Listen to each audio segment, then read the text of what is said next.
રવે જિલ્લા પંચાયતની રામવાવ તાલુકા બેઠક પર વિકાસની અવિરત ગાથાને વર્ણવવા સાથે કોંગ્રેસની કૂટનીતિ પર થયા શબ્દોના વાર। રવે જિલ્લા પંચાયતની રામવાવ તાલુકા બેઠક પર ગુજરાત રાજ્યના શિક્ષણ મંત્રી શ્રી ત્રિકમભાઈ છાંગા અને તાલુકા જિલ્લા પંચાયતના સ્ટાર પ્રચારક શ્રી કુલદીપસિંહ વિરેન્દ્રસિંહ જાડેજાએ વિશાળ સભાને સંબોધી વિકાસની અવિરત ગાથાને વર્ણવવા સાથે કોંગ્રેસની કૂટનીતિ પર કર્યા શબ્દોના વાર। પોતાની ધારદાર વાતોથી રાપર તાલુકા પંચાયતના પૂર્વ પ્રમુખ શ્રી હમીરજી સોઢાએ બટોરી સભાની તાળીઓ। રાપર તાલુકા ભાજપના મહામંત્રી મહેન્દ્રસિંહ વાઘેલા, મહાદેવભાઈ ભૂષણ, જિલ્લા પંચાયતના ઉમેદવાર જયરામભાઈ સોનારા, તાલુકા પંચાયતના ઉમેદવારો અને સરપંચો, આગેવાનો અને કાર્યકરો સાથે વિશાળ સંખ્યામાં ઉપસ્થિત જન સૈલાબે શિક્ષણ મંત્રીની ઉપસ્થિતિને ઉજળી કરી હતી। સ્વાગત પ્રવચન રવ સીટના ઇન્ચાર્જ ડોલર રાયગોર અને સંચાલન સહદેવસિંહ જાડેજાએ કર્યું હતું। Report by Ghanshyam Barot, Kutch care TV news Rapar.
આભાર। આપણી આ રવ જિલ્લા પંચાયત અને રામવાવ સુવઈ તાલુકા પંચાયતના આજના આ કાર્યક્રમમાં આપણા વચ્ચે ઉપસ્થિત આપણને માર્ગદર્શન આપવા માટે સતત કચ્છની ચિંતા કરતા હોય, આપણી વિધાનસભાની પણ ચિંતા કરતા હોય આપણા ગુજરાત સરકારના માન્ય મંત્રી શ્રી ત્રિકમભાઈ છાંગા સાહેબ। અને આમ તો બધાના નામ લઈ શકાય, પણ હવે સ્ટેજ એવડું મોટું છે એટલે કોંગ્રેસના પ્રોગ્રામના ફોટા જોતા હશો કે આમ ઊંધો ફરીને સાહેબ ભાષણ કરું ને તો એ સભા થઈ જાય। કોંગ્રેસમાં આટલા સ્ટેજ ઉપર જેટલા એટલા કોંગ્રેસની સભામાં નથી હોતા, એટલે ઘણું મોટું સ્ટેજ છે। સાહેબને પણ ઉતાવળ છે, આગળ જવાનું છે, એટલે બધાના નામ નથી લેતો। બધા જ સન્માનીય દરેક સમાજના, ભારતીય જનતા પાર્ટીના વંદનીય વડીલો, સૌ આગેવાનો, બધી સામાજિક આગેવાનો અને મોટી સંખ્યામાં ઉપસ્થિત રામવાવથી અને આજુબાજુના ગામમાંથી બધેથી પધારેલા સૌ સરપંચો, સૌ આગેવાનો અને મારા યુવા કાર્યકર્તા મિત્રો, આપણે આ સ્થાનિક સ્વરાજ્યની ચૂંટણીઓ આવી છે ત્યારે આપણા બંને ઉમેદવારોને ખૂબ જંગી બહુમતીથી વિજેતા બનાવો એવા આશીર્વાદ લેવા માટે તમારા બધાની વચ્ચે આવ્યા છીએ। કારણ કે આજથી 3 વર્ષ પહેલા જ્યારે વિધાનસભાની ચૂંટણીઓ હતી ત્યારે પણ આપની વચ્ચે આશીર્વાદ લેવા આવ્યા હતા અને આપ સૌના આશીર્વાદ મળ્યા અને ધારાસભ્ય તરીકે વિરેન્દ્રસિંહ ચૂંટાઈને આવ્યા। અને ત્યારબાદ આ 3 વર્ષમાં રાપરના ઇતિહાસમાં ક્યારેય કામ ન થયા હોય એટલા 7 થી 8 હજાર કરોડ રૂપિયાના કામો ખાલી આપણી વિધાનસભામાં થયા હોય ત્યારે મિત્રો આ ચૂંટણીમાં આપના ફરીથી આશીર્વાદની જરૂર છે। કારણ કે આ ચૂંટણી એ માત્ર જીતવા માટેની ચૂંટણી નથી, આપણે જીતવાના તો છીએ જ, એમાં કોઈ શંકાને સ્થાન નથી। કારણ કે સરપંચથી કરીને કેન્દ્ર સુધી ભારતીય જનતા પાર્ટીની સરકાર છે, એટલે આ ચૂંટણી જીતવાના તો છીએ જ, પણ આ ચૂંટણી માત્ર જીતવા માટેની નહીં, આ ચૂંટણી એ વિકાસની જે ગતિ છે એને ડબલ કરવા માટેની ચૂંટણી છે મિત્રો। કારણ કે આપણે બધા ખેડૂત છીએ, એટલે હું ખાલી પાણીનો દાખલો દઉં કે આજે મહાનર્મદાના નીર આપણે અહીંયા વિસ્તારમાં આવ્યા છે કે આપણે બધા ખેતી એના થકી ખૂબ આપણી આગળ વિસ્તારની સમૃદ્ધ થઈ છે। આ નર્મદા ડેમ છેક મધ્યપ્રદેશમાં આવ્યો છે ને એનું મોઢું આપણા ગુજરાતમાં આવે, ત્યાંથી કરીને અહીંયા સુધી પાણી પહોંચે, એમાં વચ્ચે કેટલા બધા પમ્પિંગ સ્ટેશનો આવ્યા, કેટલા બધા ધર આવે, એમાંથી બધા પમ્પિંગ સ્ટેશન ચાલુ થાય, બધા ધર ખુલે ત્યારે અહીંયા પાણી આવે ને, વચ્ચે એક ધર બંધ થઈ જાય શું થાય? પાણી આવે ના આવી શકે ને। એવી જ રીતે વિકાસના કામો સાહેબ મિત્રો, ઉપરથી મોદી સાહેબ કેન્દ્રમાંથી ગ્રાન્ટોનો આમ ઢગલો કરે, ચાપ દબાવે, એટલે સીધી આવે ગુજરાત સરકારમાં. ગુજરાત સરકાર આમ ચાપ દબાવે મંત્રી સાહેબ ને બધાય એટલે આવે સીધી જિલ્લામાં. જિલ્લો ચાપ દબાવે એટલે આવે સીધી ધારાસભ્ય પાસે. અહીં ચાપ દબાવે એટલે આવે ક્યાં? જિલ્લા પંચાયત, તાલુકા પંચાયતમાં. ઈ ચાપ દબાવે એટલે ક્યાં આવે? ઠેઠ ગ્રામના સરપંચ પાસે ને ગામે ગામના વિકાસમાં. આવામાં વચ્ચે ક્યાં એકાદું ધર બંધ થઈ જાય કેવું થાય? કેવું થાય હવે ભાઈ? એટલે વિકાસના કામ કરવા હોય, કારણ કે 2017 થી 22 5 વર્ષ આપણો એક ધર બંધ થઈ ગયો હતો. એના લીધે આપણું રાપર ઘણું બધું ક્યાંક ને ક્યાંક પાછળ થઈ ગયું હતું. મિત્રો, કચ્છના અન્ય પ્રદેશોમાં જઈ, અન્ય તાલુકાઓમાં જઈ ત્યાંનો વિકાસ જોવો ને વાગડનો વિકાસ જોવો તો 5 વર્ષ સુધી ક્યાંક આપણા કોંગ્રેસના ધારાસભ્ય ચૂંટાણા હતા. એના લીધે આપણો વિસ્તાર ઘણો બધો પછાત રહી ગયો હતો. આજે 3 વર્ષ ભારતીય જનતા પાર્ટીના ધારાસભ્ય તરીકે વિરેન્દ્રસિંહ ચૂંટાઈને આવ્યા હોય, કચ્છમાંથી ત્રિકમ સાહેબ જેવું આપણને મજબૂત પ્રતિનિધિત્વ મળ્યું હોય, ત્યારે આપણું કોઈ પણ કામ મિત્રો અટકતું નથી. આ બધા ખેડૂતો જ હું તમને એક ખાલી વાત પૂછું કે આજથી 3 વર્ષ પહેલાનો સમય યાદ કરો કે આ નર્મદાના ધર ખોલવા હાટું અહીંયા ગામે ગામથી ટોળા થઈને ગાડીઓ ભરીને ઠેઠ સલીમગઢ જવું પડતું કે ના જવું પડતું? જવું પડતું ને. હું માથા કૂટું કરવી પડે, હું કેટલી લપવું થાય, કેસ કબાડા થાય, ત્યારે પરાણે ધર ખુલે ને પરાણે પાણી આવે. આ 3 વર્ષમાં તમે બધા ખેડૂત છો, તમને પૂછવા માંગુ છું કે એકવાર સલીમગઢનો કે ધક્કો ખાવો પડે? એક પણ કોઈ ધક્કો ખાવો પડે બોલો? તો આવું મજબૂત પ્રતિનિધિત્વ આપણને મળ્યું હોય. મિત્રો, હમણાં ત્યાંથી અમીરજીભાઈ વાત કરી કે 42 ગામની યોજના, જે ગામો કમાન્ડ એરિયાથી બહારના જ મિત્રો, આપણે બધાને માં નર્મદાના નીરનો લાભ મળી રહ્યો છે, ત્યારે 42 ગામના આપણા ખેડૂતો ક્યાંક ને ક્યાંક પીડાતા હતા કે રાપરના અન્ય વિસ્તારમાં આટલા હજારો કરોડનું જીરું થાય અને અમે કેમ વંચિત રહી જાય. ત્યારે ચૂંટણીમાં એનું વચન આપ્યું હતું કે 42 ગામ રાપર તાલુકાના અને 15 ગામ ભચાઉ તાલુકાના આ બધે સુધી આ નર્મદાના કમાન્ડ એરિયામાં સમાવેશ કરવામાં આવશે. ધારાસભ્ય શ્રીના સતત પ્રયાસો, આપણા માન્ય મંત્રી શ્રીના પ્રયાસો, આપણી ભારતીય જનતા પાર્ટી ભૂપેન્દ્રભાઈની સરકારે 1333 કરોડ રૂપિયા મિત્રો આ 42 ગામની યોજના માટે આપ્યા. વિચારો, આજે 42 ગામના આપણા વિસ્તારના ખેડૂતોને એનો ખૂબ મોટો લાભ મળવાનો છે. કેટલા બધા કામો ગણાવી શકાય. હું હમણાં જ ગયા ચોમાસાની વાત કરું, અતિવૃષ્ટિ થઈ, વરસાદ વધારે થયો, સરકારની કેટલી બધી યોજનાઓનો આપણને લાભ પણ મળતો હોય, ત્યારે પણ ધારાસભ્યશ્રીએ, મંત્રી સાહેબે આપણી સરકારમાં ધ્યાન દોર્યું કે ભાઈ રાપર તાલુકામાં વરસાદ વધારે છે અને અમને આનું પેકેજ મળવું જોઈએ. તો હું તમને બધાને પૂછું, બધાના ખાતામાં 44 જમા થતા કે નતા થયા? થયા બધાના ખાતામાં? ખરેખર આ તો મીડિયા વાળા હાજર છે એટલે વધારે બોલાય ને, પણ એવું હતું નુકસાન. છતાંય આપણને ખૂબ સરકારે આપણી ધ્યાન રાખી મિત્રો, કારણ કે સરકાર હંમેશા ખેડૂતનું હિત વિચારતી હોય. આજે આટલા વર્ષથી આપણે માં નર્મદાના નીરનો લાભ લઈ રહ્યા છીએ. 15 વર્ષથી કેનાલ ચાલુ છે. 15 વર્ષમાં પાણીનો કોઈ સરકારે 1 રૂપિયો માંગ્યો આપણી પાસે? 1 રૂપિયો માંગ્યો? આપણને મફતમાં પાણી આપે, આપણે ટ્રેક્ટર લેવું તો આપણને સબસિડી આપે, આપણે તાર ફેન્સિંગ કરવી હોય તો સબસિડી આપે, આપણે ખેડૂતને અંદર માલ સામાન રાખવા ગોડાઉન બનાવવું હોય તો એમાંય સબસિડી આપે, આપણે ખાતર જોતું હોય તો એ સબસિડી આપે. બધું સરકાર કરી આપે ને પછી દુકાળ પડે કે વધારે વરસાદ પડે, ગમે એટલું ઓછું વધુ નુકસાન હોય અને આપણે બધા રાડારાડ કરી કે અમારું નુકસાન ગયું, એટલે સરકાર કાંઈ ચિંતા કર્યા વગર આપણને બધાને એનું આવડું મોટું વળતર પણ આપે. વિચારો મિત્રો, કેટલું બધું કામ આપણી સરકાર આપણા માટે કરે છે. આ 3 વર્ષમાં ખાલી રાપર વિધાનસભામાં 1850 કરોડના તો ખાલી રોડ રસ્તા થયા. વિચારો, કેટલા? 1850 કરોડના. આપણા શિક્ષણ મંત્રી સાહેબ આપણી વચ્ચે ઉપસ્થિત છે. ક્યારે પણ અહીંયાથી ધારાસભ્ય તરીકે લેટર મૂક્યો હોય કે વાગડ વિસ્તારમાં શિક્ષણને સાહેબ મજબૂત બનાવવું છે, શિક્ષકોની ઘટ પૂરી કરવી છે, સતત પોઝિટિવ અભિપ્રાય હોય. અને રાપર વિધાનસભામાં જૂની ને નવી બધી શાળાઓમાં 700 જેટલા નવા ઓરડા મંજૂર કર્યા. કેટલા? 700 જેટલા નવા ઓરડાઓ મંજૂર થયા આપણી વિધાનસભામાં. નવી પ્રાથમિક શાળાઓ, નવી ઉચ્ચતર માધ્યમિક શાળાઓ, કેટલી બધી નવી શાળાઓ મંજૂર થઈ. આરોગ્ય માટે પણ આપણે બધા ઠેઠ પાટણ ને ગાંધીધામના ધક્કા ખાતા, ગમે એવી નાની મોટી બીમારી આવી જાય ત્યારે અત્યારે રાપરમાં 63 કરોડના ખર્ચે 110 બેડની હોસ્પિટલનું કામ ચાલુ થઈ ગયું છે. એટલે આવતા સમયથી આપણને ગાંધીધામ ને પાટણના ધક્કા પણ બચી જવાના છે. કેટલા બધા કામો મિત્રો, આ બધા કામોનું લિસ્ટ ગણાવવા બેહીને તો આખી કથા બેહાડવી પડે. આપણે બધા ખડીર વિસ્તાર આપણાથી નજીક જ છે, આપણા બધા સમાજની ત્યાં વસ્તીઓ છે, સામાજિક વ્યવહારો છે, લગ્નના બધા વ્યવહારો છે.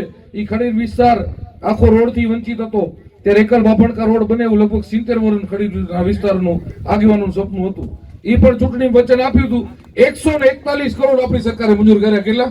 141 કરોડના ખર્ચે એકલ બાપણકા રોડ બની ગયો અને ત્યાં આપણે જોયું છે આપણે બધા હાલતા થઈ ગયા એમાંથી. આજે આપણા સામાજિક વ્યવહારો સામસામે ગામોમાં હોય ત્યારે આમ આખો ફેરો ખાઈ જતા, એ આખો વિસ્તાર હવે ખૂબ નજીક થઈ ગયો. એ ખડીર વિસ્તારમાં પીવાના પાણીની સમસ્યા હોય, એની વચ્ચે સિંચાઈના પાણી પહોંચાડવા માટેની પણ સરકારમાં જ્યારે વાત કરી હોય ત્યારે મિત્રો ખડીર વિસ્તારના 194 તળાવ ભરવા માટેની યોજના 501 કરોડના ખર્ચે આપણી ગુજરાતની ભારતીય જનતા પાર્ટીની સરકારે મંજૂર કરી. આપણી સરકાર આપણને શું નથી આપ્યું, કેટલું બધું આપ્યું છે.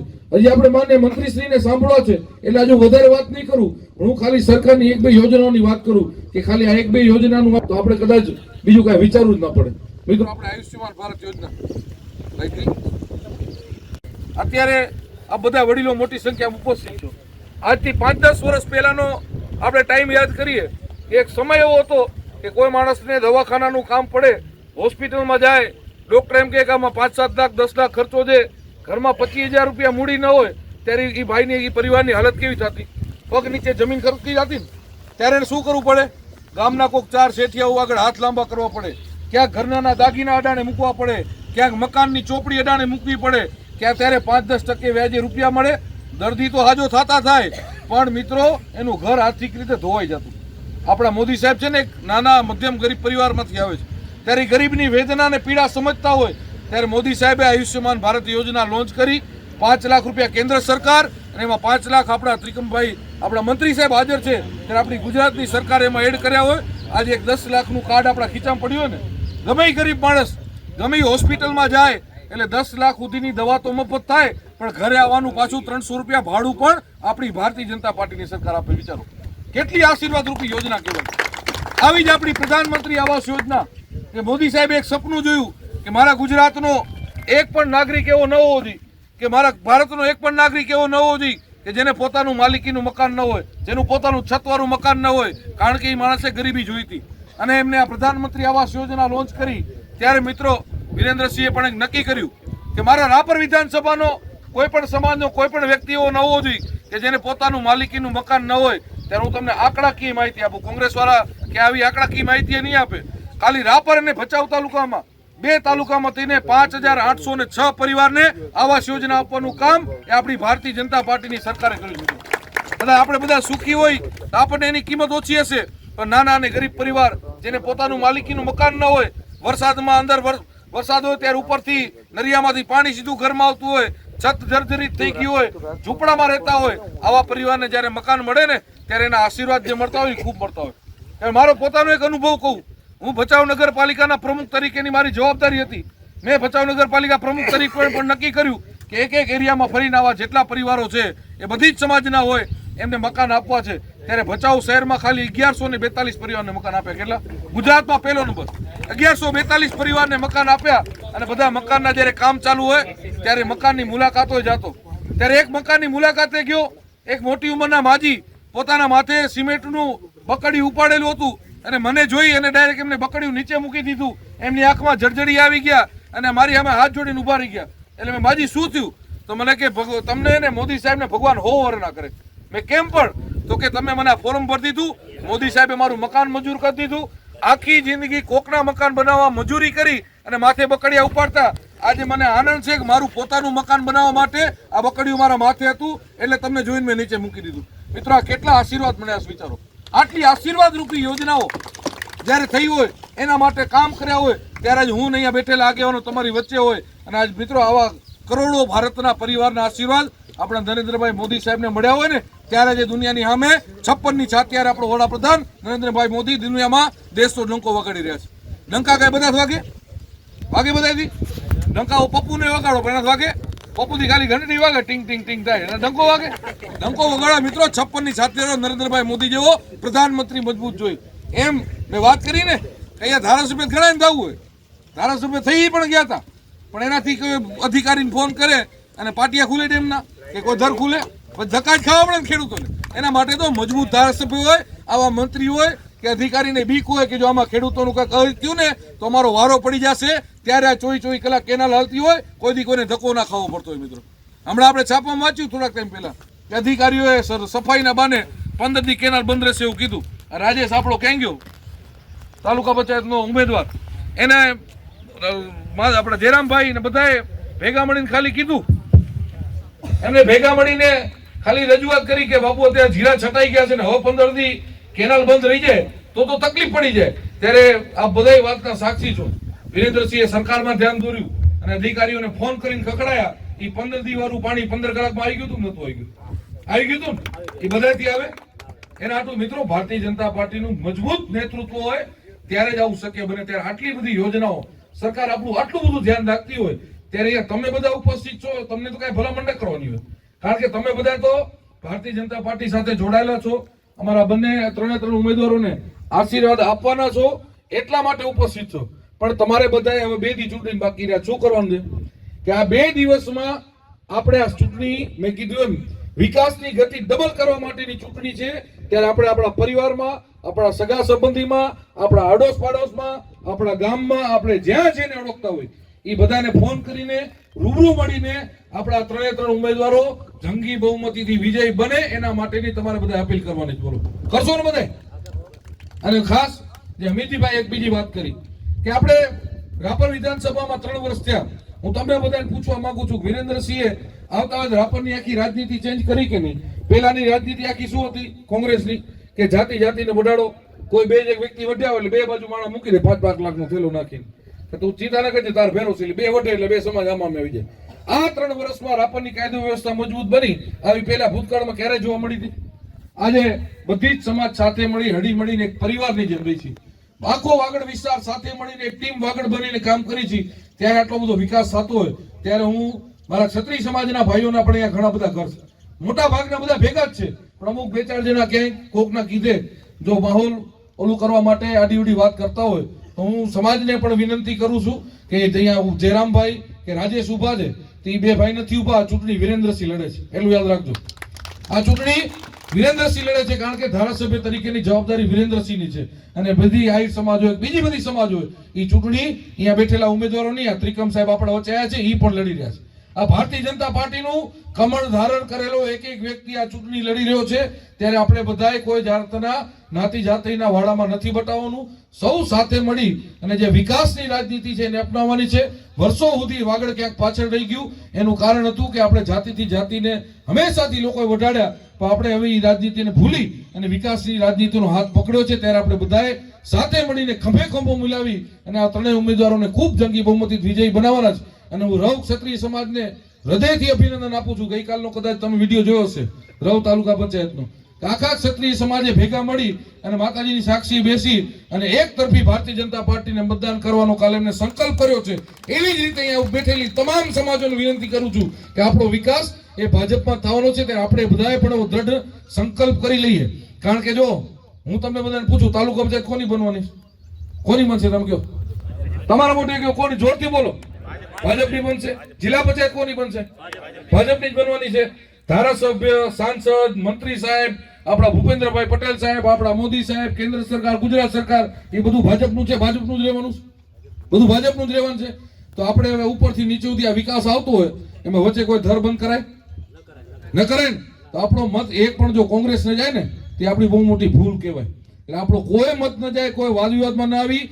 આપણી બધી જ સીટો આપણે બહુમતીથી વિજેતા બનવાના છીએ. રાપર તાલુકા પંચાયતના 24 કમળ 16 કલાએ ખીલવાના છે. 5 તાલુકા પંચાયત, જિલ્લા પંચાયતના કમળ 16 કલાએ ખીલવાના છે. પણ એ તમારા બધાના આશીર્વાદથી ખીલવાના. ત્યારે આ ભવ્ય વિજય અપાવો એવી જ આપસોને અપીલ કરું છું. માન્ય મંત્રી સાહેબને આપણે સાંભળવાના છે. ઘણી બધી વાતો કરી શકાય, પણ આપણે માન્ય મંત્રી સાહેબ આપણને ઘણી બધી વિસ્તૃતમાં માહિતી આપશે. આપ મોટી સંખ્યામાં બધા ઉપસ્થિત રહ્યા ત્યારે એકવાર આ 3 ઉમેદવારોને વિજયી બનાવવા માટે 2 હાથ ઊંચા કરી મુઠ્ઠી વારી અને મારી વાતથી સહમત હોય તો બોલો ભારત માતા કી જય. મુઠ્ઠી વારી નો પંજો કોઈ નહીં, ભારત માતા કી જય. ખૂબ ખૂબ આભાર. આપ જોઈ રહ્યા છો કચ્છ ટીવી ન્યૂઝ. ખાસ તો રવ જિલ્લા પંચાયત સીટ ઉપર નહીં, અત્યારે આપણે રામવાવ તાલુકા પંચાયત સીટ ઉપર છે ને, ખાસ અહીં આપણા ગુજરાત રાજ્યના શિક્ષણ મંત્રી શ્રી ત્રિકમભાઈ છાંગા આપણી સાથે છે.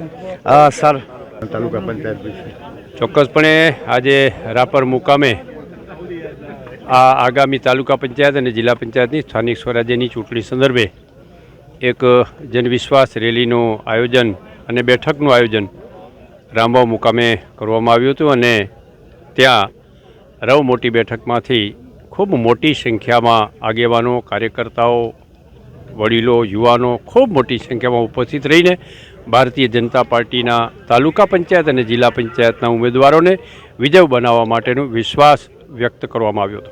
ખાસ તો આપણે હમણાં તમે વાત કરી 4100 શિક્ષકોની ભરતી બાબતે, કારણ કે આપ શિક્ષણ મંત્રી છો એટલે મારો પહેલો પ્રશ્ન એ જ રહેશે કે સમગ્ર કચ્છનો આ પ્રશ્ન છે શિક્ષકોની ઘટનો, તો હવે ક્યારે? ચોક્કસપણે કચ્છને રાજ્યના આદરણીય મુખ્યમંત્રી ભૂપેન્દ્રભાઈ પટેલ સાહેબે કચ્છને 4100 શિક્ષકની સ્પેશિયલ ભરતીનું મંજૂરી આપી અને મંજૂરી આપ્યા પછી એ ભરતીનું આયોજન કરવામાં આવ્યું અને એ ભરતી પણ એવા પ્રકારની ભરતી છે કે નોકરી ત્યાં નિવૃત્તિ. આમાં જિલ્લા બદલીને કોઈ અવકાશ નથી, એટલે જેટલા શિક્ષકો ભરાય એ તમામ શિક્ષકો છેક નોકરી શરૂ કરે ત્યારથી નિવૃત્ત થાય ત્યાં સુધી આ જ જિલ્લામાં એને કામ કરવાનું રહેશે. એમના માટે બદલીનો અવકાશ રહેશે નહીં. એ અનુસંધાને જે કંઈ છેલ્લી 2 ભરતી થઈ અને ભરતીની સાથે સાથે જે કંઈ વેઇટિંગ ઓર્ડર જે કંઈ ઓપરેટ થયું વેઇટિંગ લિસ્ટ, એમાં પણ કચ્છને ખૂબ મોટા પ્રમાણમાં શિક્ષકો મળ્યા છે. 6 થી 8માં ઉચ્ચ પ્રાઇમરીમાં થોડા ઘણા શિક્ષકો જ ખૂટે છે અને ઘટશે, અને જે કંઈ લોઅર પ્રાઇમરી છે 1 થી 5માં એમાં પણ જે કંઈ શિક્ષકોની ઘટ છે આવતા દિવસોમાં પૂરી કરીને કચ્છના સમગ્ર શિક્ષણ તંત્રમાં અને કચ્છના બાળકોના ભવિષ્ય માટેનું આગામી દિવસોમાં ખૂબ સુંદર મજાનું કામ શરૂ થઈ જશે. ખાસ તો સાહેબ તમે જે નવું એક સૂત્ર આપ્યું ધારિયાથી ધોરિયા સુધી મને બહુ ગમ્યું, પણ ખરેખર અત્યારે જે હમણાં તમે વાગડનો પ્રવાસ કર્યો કેવું ચિત્ર લાગે? સાહેબ, વાગડમાં ખૂબ બદલાવ છે, લોકોમાં ખૂબ પરિપક્વતા આવી છે, લોકોમાં ખૂબ સમજણ પણ આવી છે. આમ પણ વાગડ કદાચ લોકો એમ કહેતા હોય ભલા ભોળા લોકોનો, પણ ખૂબ દયાળુ, ઈમાનદાર અને દાતાર લોકોનું આ પ્રદેશ છે. આ ધરતી છે ને ખૂબ પવિત્ર ધરતી છે, પરંતુ કેટલાક લોકોએ પોતાના સ્વાર્થને કારણે એની આખું કલ્ચર છે એ કલ્ચરને ધારિયામાં પરિવર્તિત કરી નાખ્યું હતું. લોકો વચ્ચે, કોમ વચ્ચે, સમાજ વચ્ચે અનેક પ્રકારના ઝઘડાઓ અને લોહિયાળ જંગ આ ધરતી ઉપર ખેલાયા અને એને પરિણામે લોકો વચ્ચે વેરઝેર અને અવિશ્વાસનું વાતાવરણ જે પેદા થયું હતું, નરેન્દ્ર મોદી સાહેબ અને ભૂપેન્દ્રભાઈ પટેલ સાહેબની વિકાસકારી નીતિને કારણે આજે વાગડ વિસ્તાર ફરી પાછા વિકાસના પાટે ચડ્યું છે. અને એટલા જ માટે વાગડમાં એ સૂત્ર વહેતું થયું છે કે ધારિયાથી ધોરિયા સુધી એ સૂત્ર આજે સાર્થક થતું દેખાય છે. તો શિક્ષણ મંત્રી ત્રિકમભાઈ સાંગા સાહેબ, ખાસ તો સાંગા સાહેબે જે વાત કરી 4100 શિક્ષકો ભરતી કરવાની, અને ક્યાંક ઉપર અત્યારે જે તમે જોઈ શકો છો કે પ્રજા અને ખાસ તો રાજાભાઈએ જે માર્ગદર્શન કર્યું, ચોક્કસપણે આપણે કહી શકીએ કે અત્યારે ભાજપ વિન તરફ દોરાતું હોય આ સભા જોયા પછી એવું સ્પષ્ટપણે ચિત્ર વર્તાઈ રહ્યું છે. Ghanshyam Barot, Kutch care TV news, Ramvav, Kutch.